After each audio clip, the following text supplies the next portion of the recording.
Sore itu, matahari mulai tenggelam di ufuk barat, meninggalkan langit kota Bogor yang berwarna jingga keemasan. Hawa lembab khas kota hujan terasa semakin pekat, menambah keletihan seorang gadis muda bernama Lilis. Ia duduk di kursi kecil dekat warung sate tempatnya bekerja, sesekali mengelap keringat di dahinya yang bercampur debu dan aroma asap bakaran. Hari itu adalah hari pertamanya bekerja di warung sate kambing milik Pak Asep, seorang pengusaha sukses yang dikenal ramah dan dermawan. Warung itu baru saja buka beberapa hari yang lalu, namun sudah ramai dipenuhi pelanggan. Seharian melayani pembeli yang datang silih berganti membuat tubuhnya terasa remuk, tapi ia mencoba untuk tetap tersenyum, berusaha menyesuaikan diri dengan pekerjaannya yang baru. Ketika jam menunjukkan pukul 5 sore, Lilis mulai membantu temannya, Sari, membersihkan meja-meja yang penuh sisa piring dan gelas. Mereka bercanda ringan untuk mengusir lelah, meski gerakan tangan mereka semakin lambat. Setelah semuanya bersih, Lilis mengambil tas lusuhnya yang berisi barang-barang seadanya, lalu berpamitan kepada Sari dan Pak Asep. "Jaga diri ya, Lis. Kalau ada apa-apa, langsung kabari," pesan Sari sebelum mereka berpisah. Lilis mengangguk sambil tersenyum lelah, lalu melangkahkan kaki menyusuri jalan kecil yang remang. Kosnya tak jauh, hanya sekitar 2 kilometer dari warung, tapi suasana malam itu terasa berbeda. Sepanjang perjalanan, ia memperhatikan jalanan yang mulai sepi. Hanya ada beberapa motor lewat, suara jangkrik, dan desiran angin yang menerbangkan daun-daun kering. "Jalan ini kok sepi banget, ya?" gumamnya sambil mencoba mengingat arah menuju kosnya. Baru saja ia mulai merasa ragu, sebuah bayangan besar melintas di sudut matanya. Ia berhenti sejenak, menoleh ke kanan dan kiri, namun tak ada siapa-siapa. Mungkin cuma perasaan, pikirnya, mencoba menenangkan diri. Sesampainya di kos, Lili segera membuka pintu kamarnya yang sederhana. Ia melempar tas ke sudut ruangan dan langsung merebahkan diri di kasur tipisnya. Napasnya terengah-engah, rasa lelah menyelimuti tubuhnya. Lilis yang kelelahan setelah seharian bekerja memutuskan untuk tidur lebih awal. Tubuhnya terasa remuk, dan ia ingin memastikan bisa bangun segar keesokan harinya, karena besok ia harus kembali bekerja melayani pelanggan. Namun, rasa lelah membuatnya tidur begitu lelap hingga alarm di ponselnya tak berhasil membangunkannya. Pagi harinya, saat membuka mata, ia langsung dikejutkan oleh jam di dinding yang menunjukkan pukul 6.45. Lilis panik. Ia seharusnya sudah berada di warung pada pukul 7. Dengan tergesa-gesa, ia mandi seadanya, mengenakan pakaian kerja, dan segera keluar kos. Tanpa sempat sarapan, ia berjalan cepat sambil sesekali berlari menuju warung sate Pak Asep. Setibanya di warung, Lilis mendapati dirinya terlambat 20 menit. Teman-teman kerjanya sudah siap di pos masing-masing, menunggu pelanggan yang biasanya mulai berdatangan sejak pagi. Dengan napas yang masih terengah-engah, Lilis masuk dan langsung mempersiapkan dirinya untuk mulai bekerja. Dari meja kasir, Pak Asep hanya tersenyum kecil melihatnya. Sepertinya ia memaklumi, karena ini baru hari kedua Lilis bekerja. Meskipun begitu, Lilis merasa tidak enak hati dan buru-buru bersiap di bagiannya. Tak lama, pelanggan mulai berdatangan satu persatu. Meja-meja perlahan terisi penuh. Mobil-mobil berjajar rapi di tempat parkir yang kecil namun cukup strategis. Suasana warung berubah menjadi sibuk. Lilis tak berhenti melayani pelanggan, membawa piring-piring sate panas ke meja-meja, dan memastikan semuanya puas. Teman-temannya juga tampak bekerja keras di bagian masing-masing. Pak Asep tetap duduk tenang di meja kasir, sesekali tersenyum pada pelanggan yang berbincang dengannya. Warung sate kambing Pak Asep memang selalu ramai. Tidak hanya penduduk lokal, banyak pelanggan dari luar kota rela menempuh perjalanan jauh demi menikmati sate yang terkenal empuk dan gurih ini. Sate kambing Pak Asep sudah memiliki reputasi yang melegenda di Bogor, bahkan hingga ke Jakarta dan sekitarnya. Siapa sangka, dulu Pak Asep hanya seorang pedagang sate keliling. Ia memulai usahanya dari bawah, berjalan dari kampung ke kampung menjajakan sate dengan pikulan kayu sederhana. Kini, usahanya telah berkembang pesat. Ia memiliki beberapa cabang warung sate, lengkap dengan fasilitas modern. Warung yang dipegangnya di Bogor ini adalah pusat dari semua cabang yang ia miliki. Hari itu, tepat di sore hari, setelah pelanggan terakhir meninggalkan warung, semua pegawai mulai membersihkan meja-meja, mencuci peralatan, dan menata ulang kursi-kursi. Suasana mulai hening ketika warung resmi ditutup. Pak Asep pun berpamitan, meninggalkan warung dengan mobil mewahnya. Lilis, seperti biasa, berjalan kaki pulang ke kosnya. Sore itu, langit Bogor tampak kelabu. Udara terasa lembab, seperti pertanda hujan akan segera turun. Jalan yang dilalui Lilis sepi, hanya ada suara angin yang berbisik di antara dedaunan.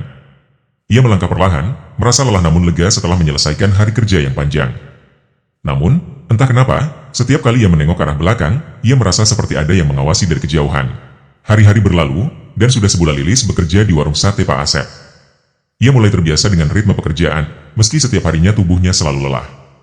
Namun, rasa lelah itu tak menyurutkan semangatnya, terutama karena hari ini adalah hari yang sangat ia tunggu, hari gajian pertamanya. Senyumnya terus mereka sepanjang hari, membayangkan bagaimana ia bisa mengirim uang untuk membantu keluarganya di kampung.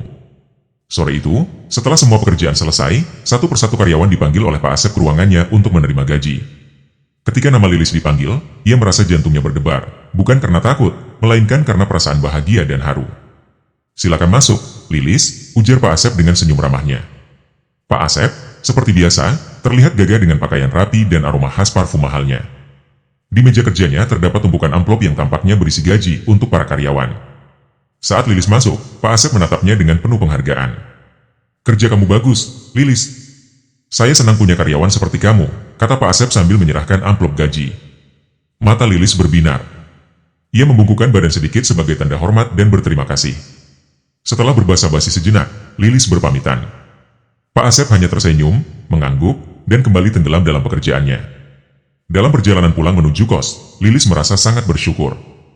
Ia sudah memikirkan daftar kebutuhan yang akan dibeli untuk dirinya sendiri dan keluarganya di kampung. Saat melewati warung kecil dekat kosnya, ia memutuskan untuk mampir membeli beberapa kebutuhan bulanan. Warung itu dijaga oleh seorang ibu parubaya yang ramah. Ketika Lilis sedang memilih barang, si ibu mengajaknya mengobrol. "Mbak anak mana? Kok baru lihat di sini?" tanya ibu itu penasaran. "Saya kos di belakang, Bu. Baru sebulan di sini." "Kerja di warung sate Pak Asep," jawab Lilis sambil tersenyum. Mendengar nama Pak Asep, wajah si ibu mendadak berubah. Tatapannya yang tadinya ramah menjadi sinis, seperti ada sesuatu yang mengganjal di pikirannya. "Oh, di warung sate itu?" Ibu itu menatap Lilis tajam. "Hati-hati, Nak. Dulu ada beberapa pegawai yang katanya jadi korban di sana." Lilis mengerutkan kening, bingung sekaligus penasaran. "Korban? Maksudnya bagaimana, Bu?" Ibu itu mendekatkan wajahnya, berbicara dengan suara pelan, "Kamu mungkin belum tahu. Pak Asep itu katanya pakai pesugihan. Banyak yang bilang ada pegawai lamanya yang dijadikan tumbal. Makanya warungnya selalu ramai, rezekinya nggak pernah putus." Lilis tercekat mendengar cerita itu. Tubuhnya terasa dingin, seperti ada angin dingin yang menyelinap di antara pembicaraan mereka. Ia mencoba untuk tersenyum, meskipun pikirannya mulai kacau. "Ah, itu kan cuma rumor, Bu. Saya sebulan kerja di sana, aman-aman saja," balas Lilis, mencoba menguatkan dirinya sendiri. Ibu itu mendesah. "Ya, semoga kamu gak apa-apa, Nak. Tapi tetap hati-hati. Jangan sampai kamu jadi korban berikutnya." Setelah membeli barang-barang yang ia butuhkan, Lilis meninggalkan warung itu dengan perasaan campur aduk. Langkahnya terasa berat, pikirannya dipenuhi oleh perkataan ibu tadi. Ia merasa takut, namun di sisi lain ia tak bisa begitu saja percaya pada gosip semacam itu. "Kalau aku berhenti kerja, aku harus kerja apa? Keluarga di kampung bergantung sama aku," gumamnya dalam hati. Ia mencoba menenangkan pikirannya. "Yang penting aku kerja jujur, gak aneh-aneh," pikirnya sambil meyakinkan diri. Lagi pula, selama sebulan ini ia bekerja dengan aman, tidak ada hal aneh atau mencurigakan. Teman-temannya juga tak pernah membicarakan hal semacam itu. Sesampainya di kos, Lilis merebahkan diri di kasurnya. Tubuhnya lelah, namun pikirannya tak bisa tenang. Kata-kata ibu di warung tadi terus terngiang di telinganya. Ia berusaha menghapus rasa takutnya dengan mengingat tujuannya bekerja, membantu ekonomi keluarganya di kampung. Keesokan harinya, Lilis kembali bekerja seperti biasa. Namun, pikiran tentang cerita ibu penjaga warung dekat kosnya masih sesekali terlintas di benaknya. Ia mencoba mengabaikan itu, meyakinkan dirinya bahwa itu hanya rumor tanpa dasar. Lagi pula, selama bekerja, ia tidak pernah merasakan kejanggalan apapun. Pak Asep selalu bersikap baik, bahkan sering memberi perhatian lebih kepada Lilis. Hari ini harus kerja dengan semangat, pikir Lilis sambil memulai aktivitasnya di warung. Hari-hari terus berlalu tanpa kendala. Tak terasa, 6 bulan sudah Lilis bekerja di warung sate Pak Asep. Hubungannya dengan rekan-rekan kerja semakin akrab, dan ia merasa semakin nyaman. Pak Asep pun semakin sering memuji kerja kerasnya. Tidak ada satupun tanda-tanda yang mendukung rumor yang pernah ia dengar. Bahkan, perhatian Pak Asep yang tulus membuat Lili semakin yakin bahwa semua gosip tentang pesugihan itu hanyalah fitnah dari orang-orang iri. Sampai akhirnya, hari yang ditunggu-tunggu pun tiba, hari gajian. Setelah warung tutup, satu persatu karyawan dipanggil ke ruangan Pak Asep untuk menerima amplop gaji mereka. Lilis menunggu gilirannya dengan perasaan penuh antusias. Ketika namanya dipanggil, ia masuk dengan senyum lebar. "Selamat ya, Lilis. Kerja kerasmu luar biasa. Saya senang punya karyawan sepertimu," kata Pak Asep sambil menyerahkan amplop gaji. Lilis menerima amplop itu dengan penuh syukur, namun ada yang berbeda. Amplop yang biasanya terasa tipis, kali ini jauh lebih tebal. Ia merasa bingung dan spontan bertanya kepada Pak Asep. "Pak, ini amplop saya kok lebih tebal dan berbeda dari biasanya?" tanyanya sambil memegang amplop itu dengan ragu. Pak Asep tersenyum hangat. Itu bonus, Lilis. Saya tahu kamu bekerja keras dan punya keluarga di kampung yang harus kamu bantu. Anggap saja ini sebagai bentuk apresiasi saya, supaya kamu makin betah di sini. Mendengar itu, hati Lilis terasa hangat. Ia mengucapkan terima kasih dengan tulus dan segera berpamitan. Dalam perjalanan pulang menuju kos, ia merasa sangat beruntung memiliki bos sebaik Pak Asep. Sesampainya di kos, Lilis membuka amplop tersebut.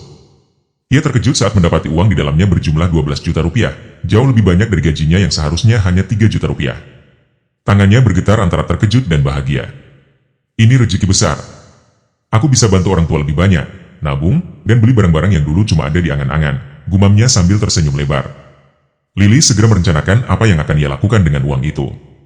Sebagian akan dikirim ke kampung, dan sisanya akan ia tabung untuk masa depan.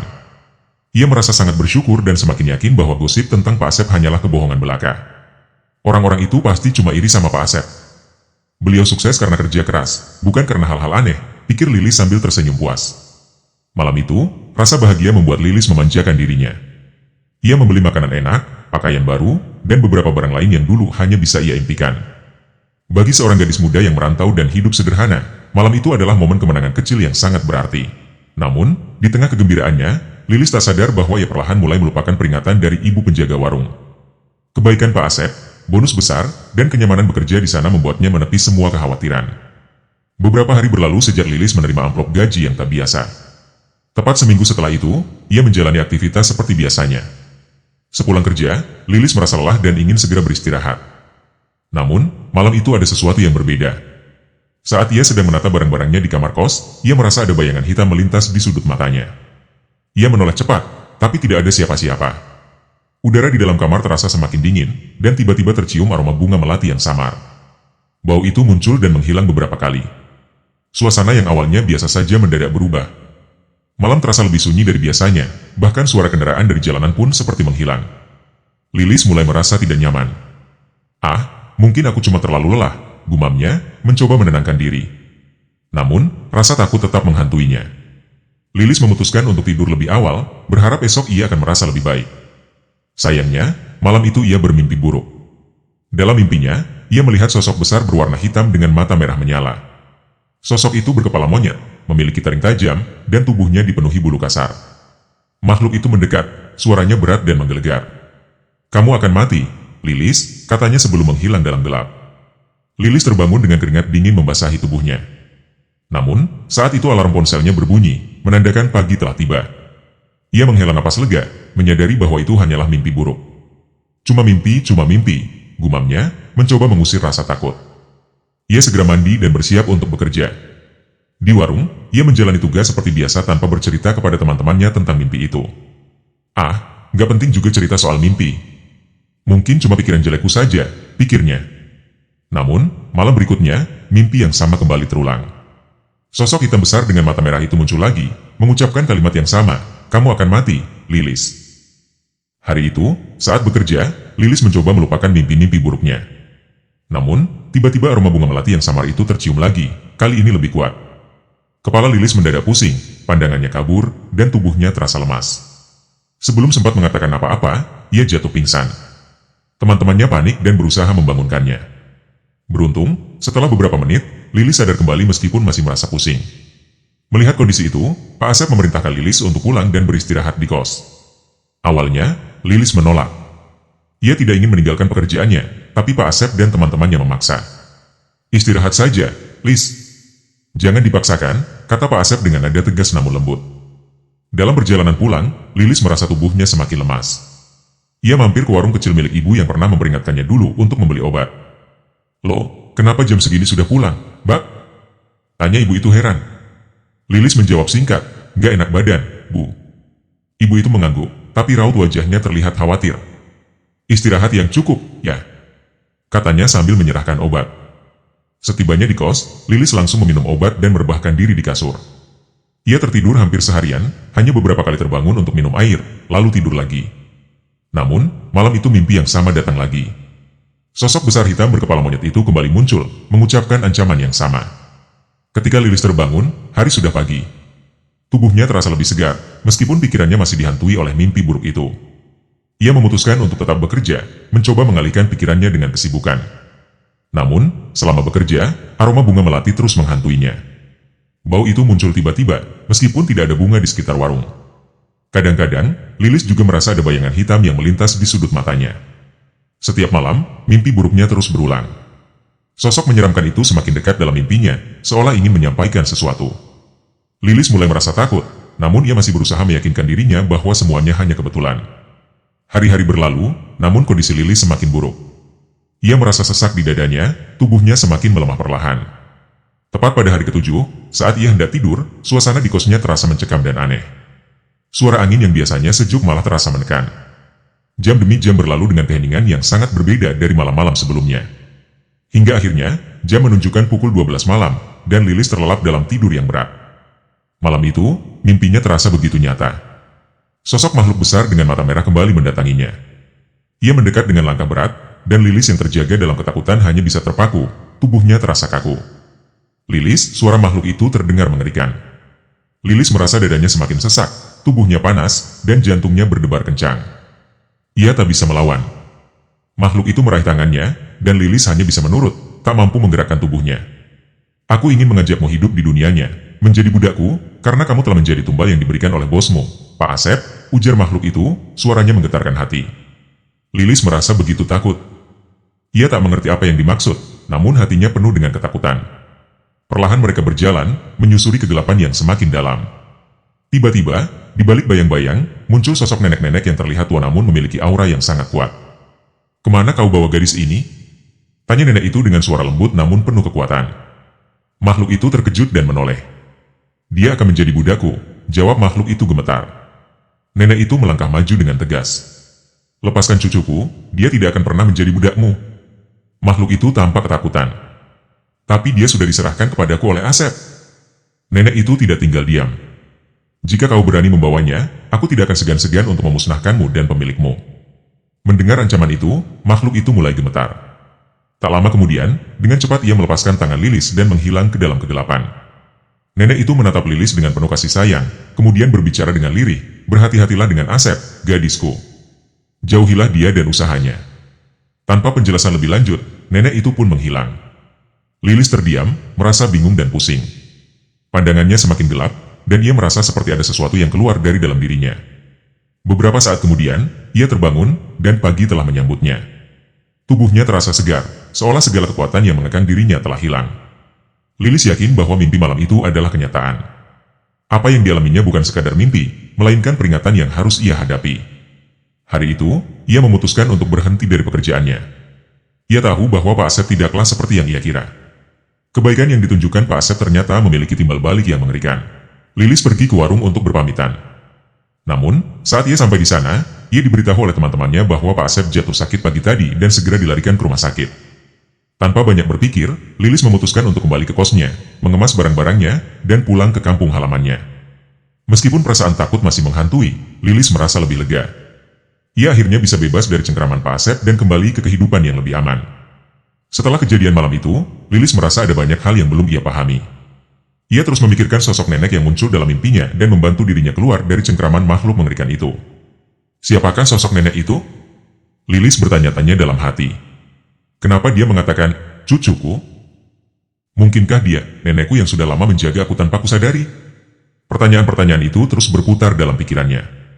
Sejak kecil, Lilis tidak pernah mengenal nenek dari pihak ibu maupun ayah.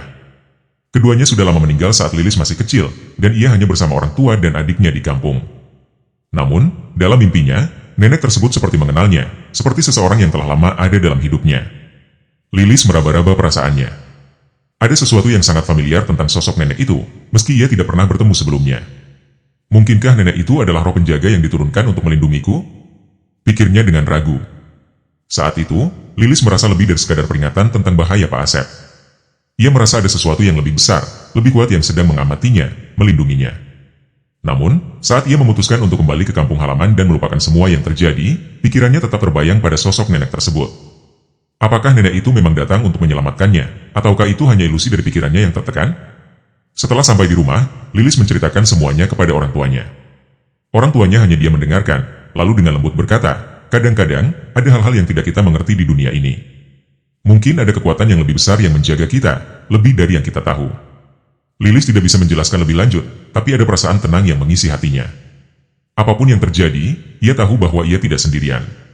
Ada seseorang atau sesuatu yang selalu melindunginya.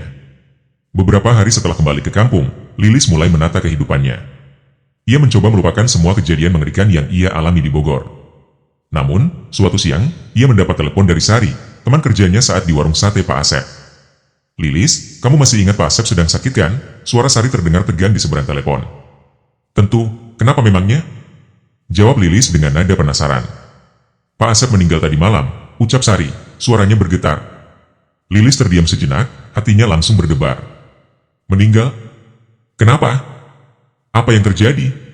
Tubuhnya ditemukan memerah seperti gosong, dan matanya melotot seperti sedang melihat sesuatu yang mengerikan. Semua orang di sini panik.